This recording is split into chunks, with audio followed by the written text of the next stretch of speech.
प्रिय विद्यार्थियों, sunrise YouTube channel में आप सभी का स्वागत है। आज हम फिर से उपस्थित हुए हैं आपके लिए एक नया वीडियो लेकर के, जिसके अंतर्गत हम सिखाने वाले हैं मॉडल। पिछले वीडियो में हम सिखा रहे थे आपको कि मॉडल के अंतर्गत सेल का प्रयोग, बिल का प्रयोग, शुड का प्रयोग, बुड का प्रयोग।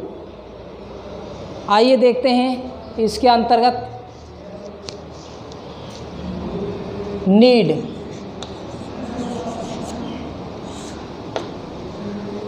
का प्रयोग क्या होता है कि ये इसके नेगेटिव सेंस में प्रयोग किया जाता है। आवश्यकता की कमी दर्शाने के लिए किया जाता है। लिखिए, इसका प्रयोग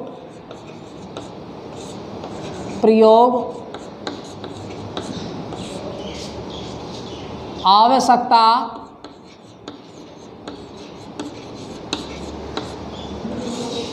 की कमी दर्शाने के लिए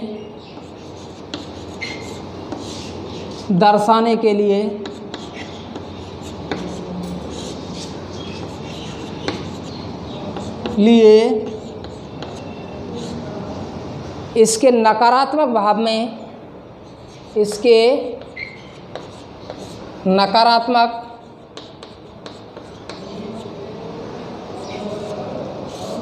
भाव में किया जाता है।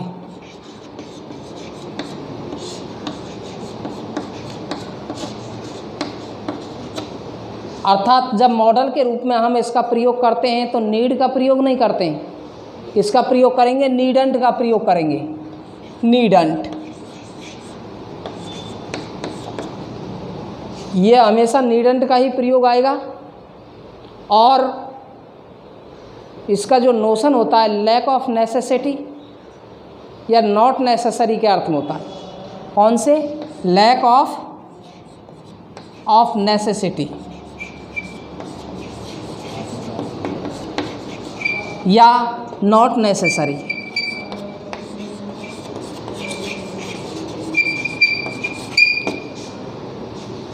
इन नोशन को प्रकट करने के लिए किया जाता है। किसी वाक्य में जब आवश्यकता की कमी दर्शाई जाती है या कोई आवश्यक नहीं हो, तो उस स्थिति में क्या कर देते हैं हम?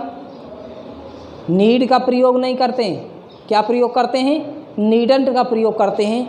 और नीडंट हमेशा नेगेटिव सेंस में ही प्रयोग की जाती है, इसके पॉजिटिव सेंस में प्रयोग नहीं किया जाता है। यदि पॉजिटिव सेंस में प्रयोग किया जाता है तो वो वर्ब के रूप में होता है। इसी कारण ये क्या होती हैं? सेमी मॉडल्स कहलाती हैं। क्या कहलाती हैं? Semi models. नीड है, डेयर हैं और हैज़ टू, हैव टू भी होती हैं। हैज़ टू, हैव टू और हैड टू, ये भी सेमी मॉडल्स के अंतर्गत आती हैं। उनका भी प्रयोग बताएंगे हम आपके लिए।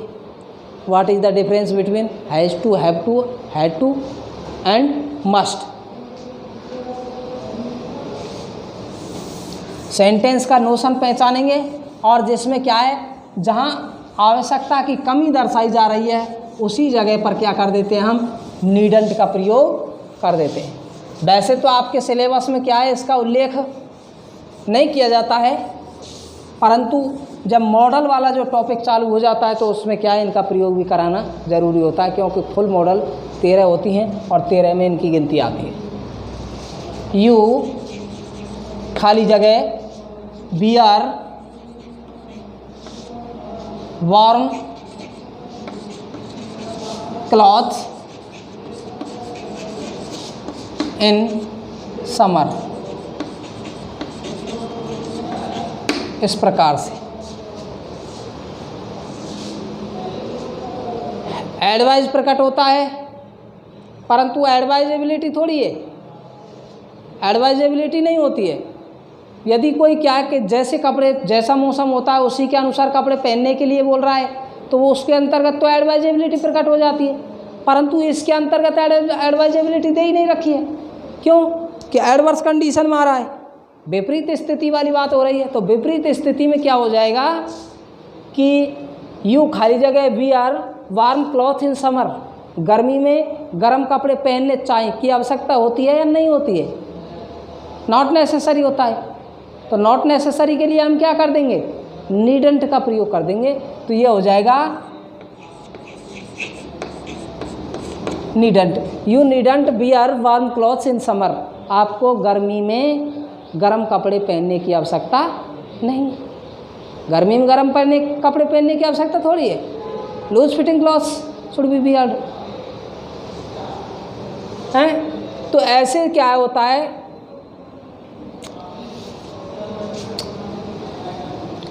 वी खाली जगह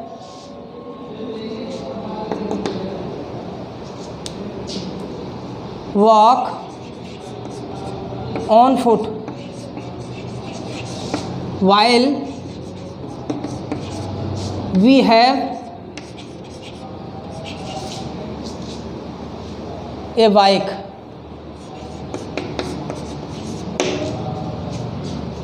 जब हमारे पास एक बाइक है तो हमें पैदल चलने की आवश्यकता है या नहीं है? नहीं है। क्या हो जाएगा? नॉट नेसेसरी हो रहा है। वही बाइक जब है हमारे पास तो पैदल चलने की आवश्यकता नहीं है। क्या हो जाएगा? नीडंट।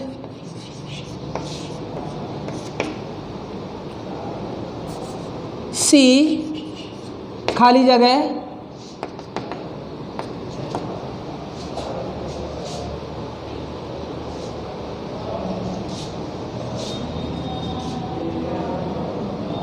ड्राई her clothes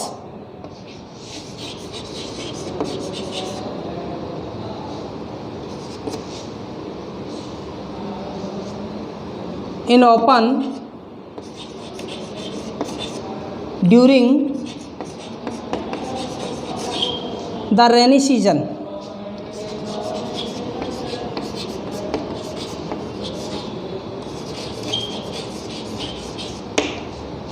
बरसात के मौसम के दौरान कपड़ों को खुले में सुखाने की क्या है? आवश्यकता होती है या नहीं होती है? आवश्यकता ही नहीं है। भाई आप खुले में सुखाओगे किसके लिए? सूखने के लिए डालोगे आप कपड़ों को, तो क्या हो जाएगा? वो तो उल्टे और सूखने के बजाय क्या होंगे? ज़्यादा गीले होंगे। तो इसमें क्या है कि सेंटेंस ऑटोमेटिकली आपको ये इन्फॉर्म करेगा कि इसमें क्या प्रकट हो रहा है।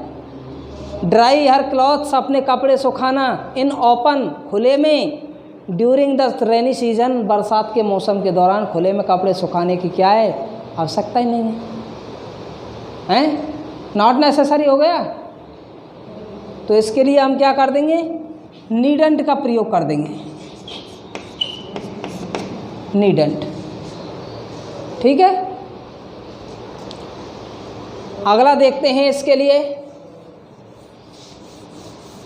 अगला मॉडल आता है डेयर।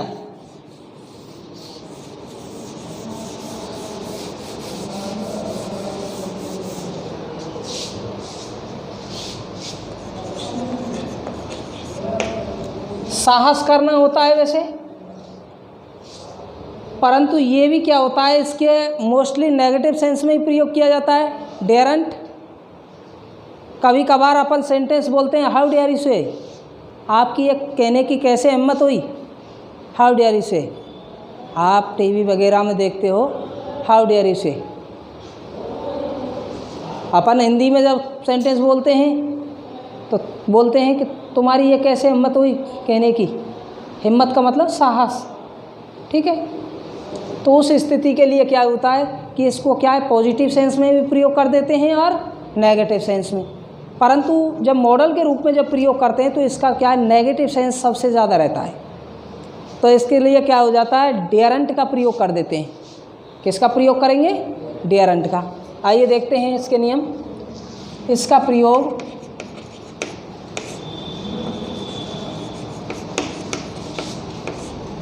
वाक्य में साहस की कमी दर्शाने के लिए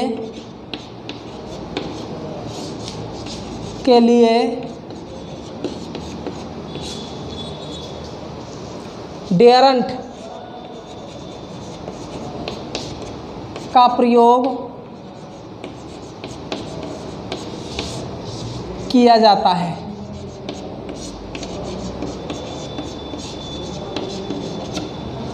कौन सा नोशन प्रकट होता है? Lack of dare, lack of dare, साहस की कमी, साहस की कमी। तो साहस की कमी दर्शाने के लिए क्या किया जाता है? डेयर का प्रयोग। कि किसी जगह पर ऐसी सिचुएशन होती हो जिस जगह पर साहस की कमी प्रकट की जाती है, तो हम सीधे क्या कर देते हैं? डेयरंट का प्रयोग कर देते हैं। मोहन खाली जगह face the tiger in the forest.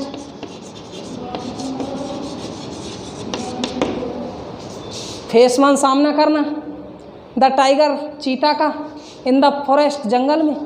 तो जंगल में चीता का सामना करना क्या होता है? साहस की कमी होती है। एक बार क्या होता है कि जब जंगल में चीता दाहड़ भी लगा देता है तो रोंगटे खड़े हो जाते हैं। साहस दिखाना तो दूर की बात, ऐनी बड़ी कोई भी हो उसके लिए हैं, तो उसमें क्या ऑटोमेटिकली साहस की कमी दिखाई जाती है। और मरने से प्रत्येक व्यक्ति को डर लगता है। भाई चीता उसका आमना सामना कर दे, फेस टू फेस हो जाए चीता, तो कोई व्यक्ति चीता के सामने रुक सकता है क्या? नहीं रुक सकता। साहस की कमी दिखाई जाएगी। तो जब साहस की कमी आती है तो उसके लिए हम क्या करेंगे? किस मॉडल का प्रयोग करेंगे? डेयरंट का प्रयोग करेंगे। डेयरंट।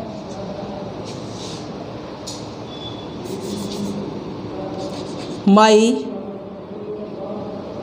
ब्रदर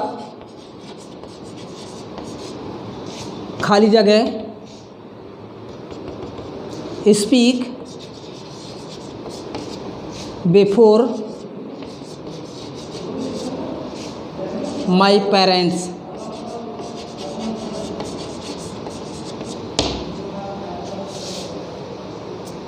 माई ब्रदर खाली जगह स्पीक बिफोर माई पेरेंट्स। माता पिता के सामने बोलना साहस नहीं हो पाता है, तो इसके लिए क्या हो जाता है? डेयरंट।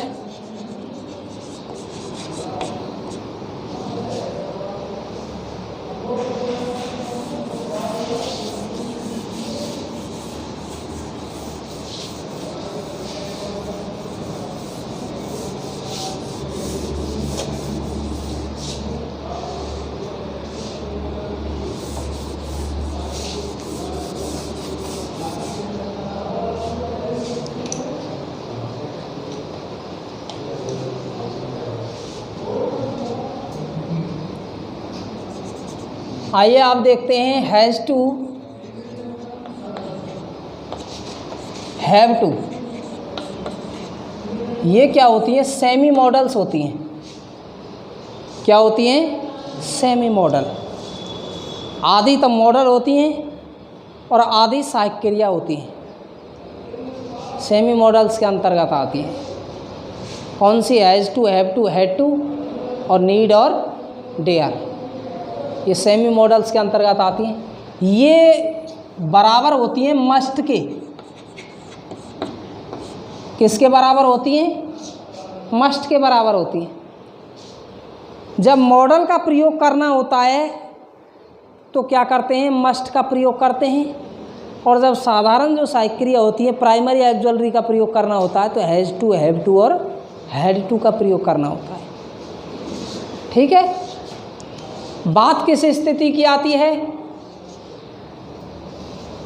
लिखिए इनका नियम है। इसका प्रयोग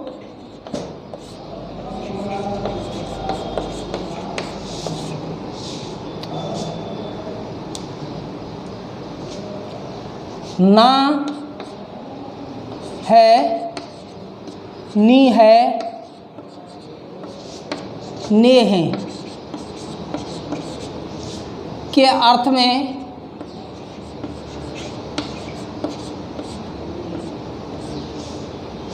ना है, नी है, ने है के अर्थ में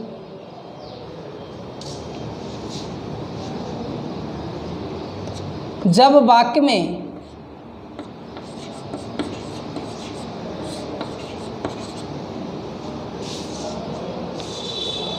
ऑब्लाइजेशन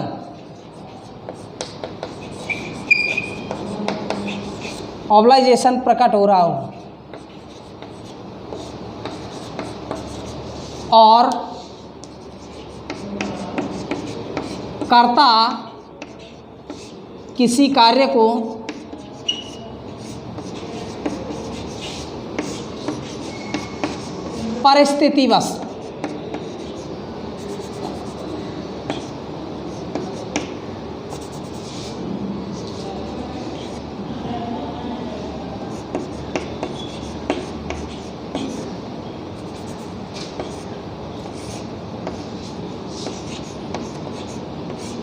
परिस्थितिवश करना पड़े या करे तो हैज़ टू, हैव टू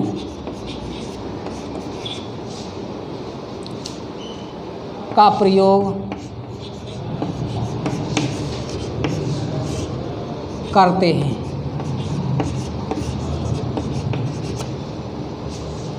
ऑब्लाइजेशन के लिए, बाध्यता के लिए किसका प्रयोग किया जाता है? मस्ट का प्रयोग किया जाता है।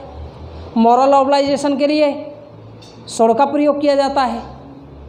परंतु वाक्य में ये कंडीशन ऐसी प्रकट होती है कि बाध्यता तो प्रकट हो रही है, परंतु कर्ता उस कार्य को, किसी भी कार्य को परिस्थितिवश कर रहा है। कैसे कर रहा है? परिस्थितिवश कर रहा है। तो उस स्थिति में हम क्या करेंगे? मस्ट मॉडल का प्रयोग नहीं करके हैज़ टू, हैव टू का प्रयोग करेंगे। एक वचन जब कर्ता दे रखे होते हैं तो हैज़ टू का प्रयोग करेंगे, और बहुवचन और आई दे रखा होता है तो हैव टू का प्रयोग करेंगे, और क्रिया की वही फर्स्ट फॉर्म का प्रयोग होता है। एग्जाम्पल देखते हैं। The night train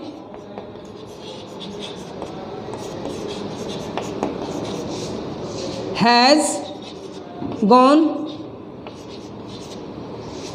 so we खाली जगह टू खाली जगह stay at platform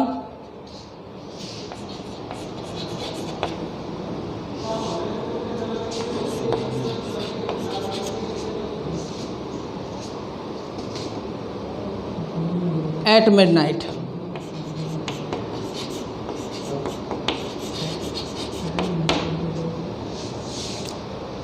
the night train has gone, रात्रि की जो रेलगाड़ी है वो निकल चुकी है, रात्रि में आने वाली। सो इसलिए भी खाली जगह stay at platform at midnight, अर्धरात्रि में। भाई आधी रात को कोई एक रेलगाड़ी जाती है और वो गाड़ी भी क्या हो गई? निकल गई। तो हमें क्या करना है? प्लेटफार्म पर ही ठहरना है। तो ये क्या हो गई? प्लेटफार्म पर ठहरना मजबूरी प्रकट हो गई, परिस्थिति प्रकट हो गई। ठीक है, दिन होता है तो भाई ये ना मिल रही तो दूसरी जगह साधन से चले जाएंगे, बस से चले जाएंगे या किसी भी अन्य से। अब बात यह है कि एक ही गाड़ी जाती है और वही गाड़ी क्या हो गई? निकल गई, छूट गई। तो उस जगह पर क्या होती है? हमारी मजबूरी प्रकट हो गई, परिस्थिति प्रकट हो गई। अर्थात तो उस कार्य को जब हम क्या कर रहे हैं? ठहर रहे हैं प्लेटफार्म पर, तो हम किस वजह से ठहर रहे हैं? परिस्थितिवश ठहर रहे हैं। जब परिस्थिति प्रकट हो रही है और वाक्य में नोशन प्रकट हो रहा है किसका? ऑब्लाइजेशन का। बाध्यता भी प्रकट हो रही है और परिस्थिति दो प्रकट हो रहे हैं, तो उसके लिए हम क्या करेंगे? मस्ट का प्रयोग नहीं करके हैज़ टू, हैव टू का प्रयोग करते हैं। ये केवल हैज़ टू, हैव टू का प्रयोग किस में किया जाता है? प्रेजेंट टेंस में ही किया जाता है। वाक्य में प्रेजेंट टेंस दे रखा है, present tense has to, have to. यदि इस जगह पर पास्ट टेंस दे रखा होता और ऑब्लाइजेशन प्रकट हो रहा है, ठीक है, तो उसमें क्या किया जाता है, मस्ट का प्रयोग नहीं करके हैड टू का ही प्रयोग करेंगे। ठीक है, चाहे वाक्य में परिस्थिति प्रकट हो या नहीं हो। नहीं बैठी समझ में? देखिए कि इसमें तो क्या दे रखा है, ये प्रेजेंट टेंस की दे रखी है हैज, और इसमें ऑब्लाइजेशन भी प्रकट हो रहा है, परिस्थिति भी प्रकट हो रही है। तो हम सीधे क्या करेंगे, बी दे रखा है तो इसके साथ हैव टू लगा देंगे। अब कंडीशन ये आ जाती कि यहाँ पर हैड दे रखा होता, पास्ट टेंस दे रखा होता, इस जगह पर हैज के बजाय क्या दे रखा होता, पास्ट टेंस दे रखा होता। इसमें चाहे परिस्थिति प्रकट हो रही है या नहीं हो रही है, परंतु मस्ट का जब नोशन आ जाता है, मस्ट का जब भाव प्रकट कर रहा है तो मस्ट का पास्ट टेंस हैड टू होता है। ठीक है, ये समझेंगे आप। मस्ट का जब पास्ट टेंस के रूप में प्रयोग करना होगा तो हम हैड टू का प्रयोग करेंगे, चाहे वाक्य में परिस्थिति प्रकट हो या नहीं।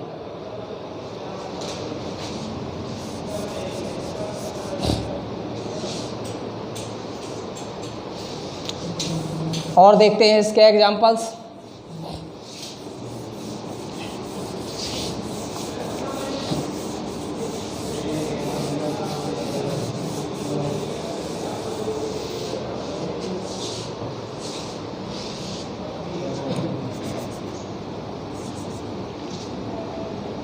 It is cold.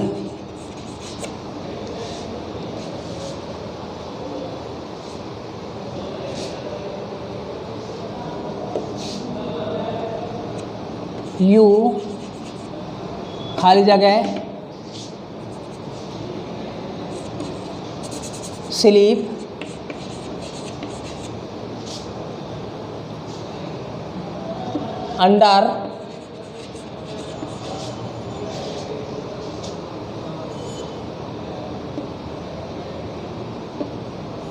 under the quilt.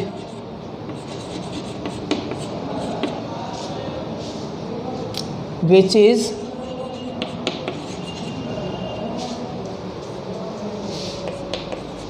tattered.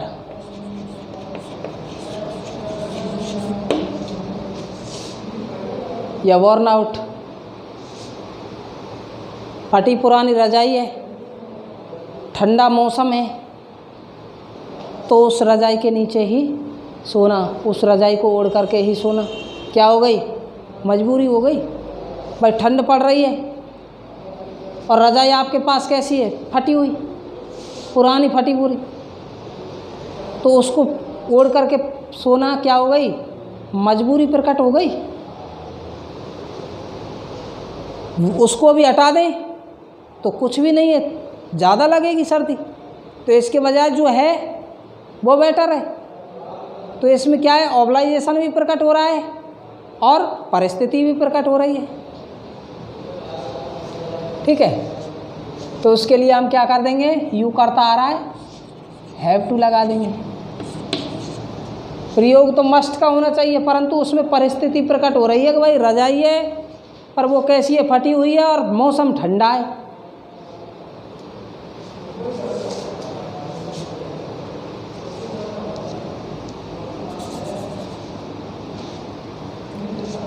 एक लगाएंगे हैड टू। इसका प्रयोग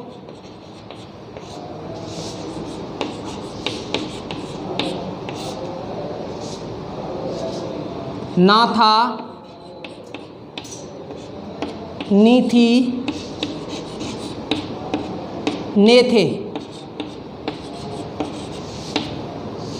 आदि के अर्थ में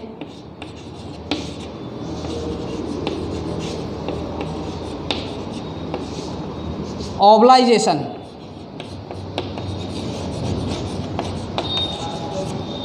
का भाव प्रकट करने के लिए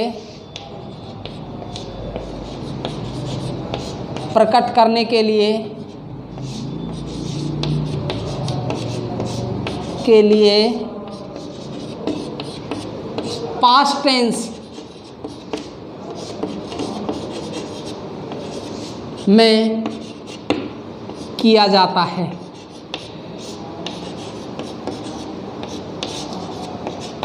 चाहे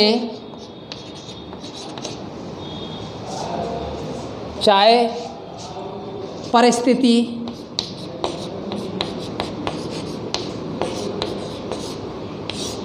प्रकट हो या नहीं हो।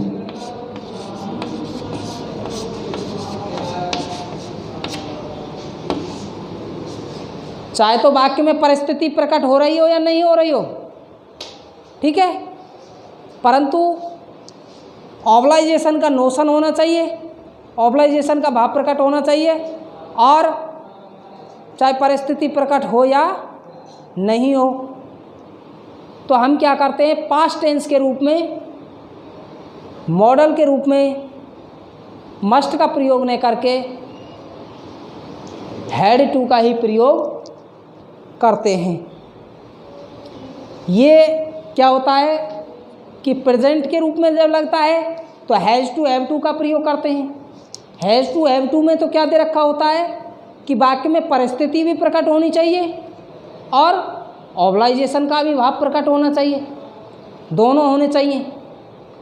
इसके अंतर्गत क्या होता है, वाक्य में पास्ट टेंस के रूप में होना चाहिए और ऑब्लाइजेशन का भाव प्रकट होना चाहिए, अर्थात मस्ट का भाव प्रकट होना चाहिए। मस्ट का भाव प्रकट हो गया और वाक्य दे रखा है कौन से टेंस में, पास्ट टेंस में, तो मस्ट का प्रयोग नहीं करके क्या करेंगे, हम हैड टू का प्रयोग कर देंगे। समझ आ गया? आइए इसके एग्जाम्पल देखते हैं।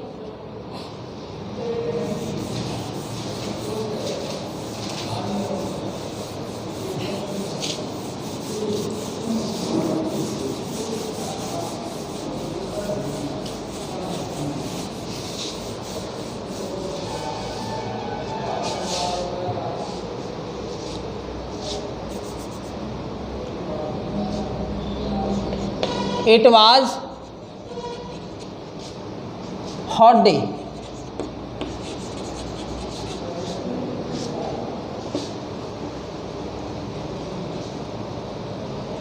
And the house was full.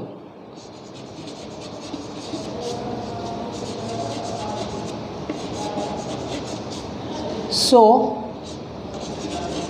we खाली जगह स्लीप अंडर ए ट्री।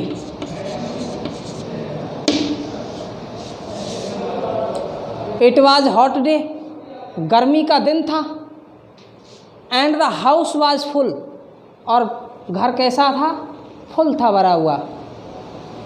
दो बात हो गई, गर्म दिन और हाउसफुल। सो इसलिए वी खाली जगह है, स्लीप अंडर ए ट्री, हमें गर्मी पेड़ के नीचे सोना पड़ा। क्या हो गई, परिस्थिति भी प्रकट हो रही है और बाध्यता भी प्रकट हो रही है। बाध्यता तो ये है भाई पेड़ के नीचे सोना, परिस्थिति क्या प्रकट हो रही है कि भाई गर्मी, और एक दूसरा हाउसफुल, दोनों बातें हो रही हैं। तो दोनों बातों के लिए हम क्या प्रयोग करेंगे, मस्ट का प्रयोग करेंगे। परंतु जब मस्ट का प्रयोग करने के लिए क्या करते हैं कि प्रेजेंट टेंस के रूप में दे रखा होता है, परिस्थिति प्रकट नहीं होती है, तो क्या कर देते हैं, मस्ट का प्रयोग। और जब परिस्थिति भी प्रकट हो रही है और ऑब्लाइजेशन भी आ रहा है तो हैज़ टू हैव टू में से लगा देंगे। अब इसमें वाक्य पास्ट टेंस में दे रखा है और परिस्थिति भी प्रकट हो रही है और ऑब्लाइजेशन भी प्रकट हो रहा है, तो उसके लिए हम क्या कर देंगे, हैड टू का प्रयोग कर देंगे, हैड टू।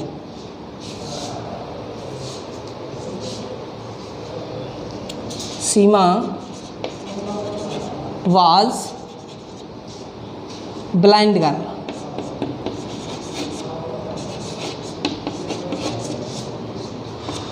सी खाली जगह read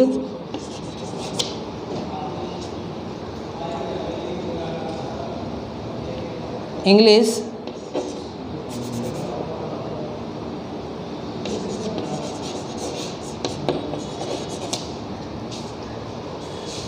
with Braille script.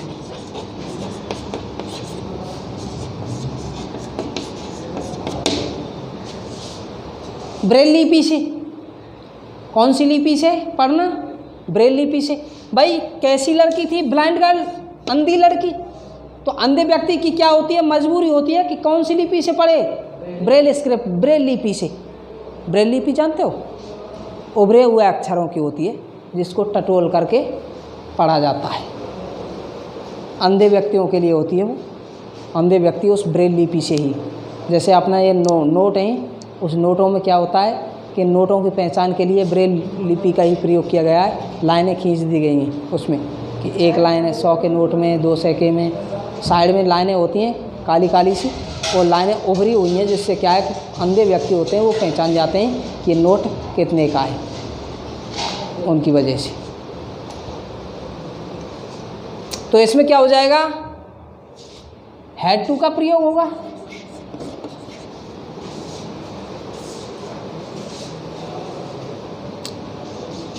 Rahul was lamb man, lamb boy, he खाली जगह go to school by tricycle।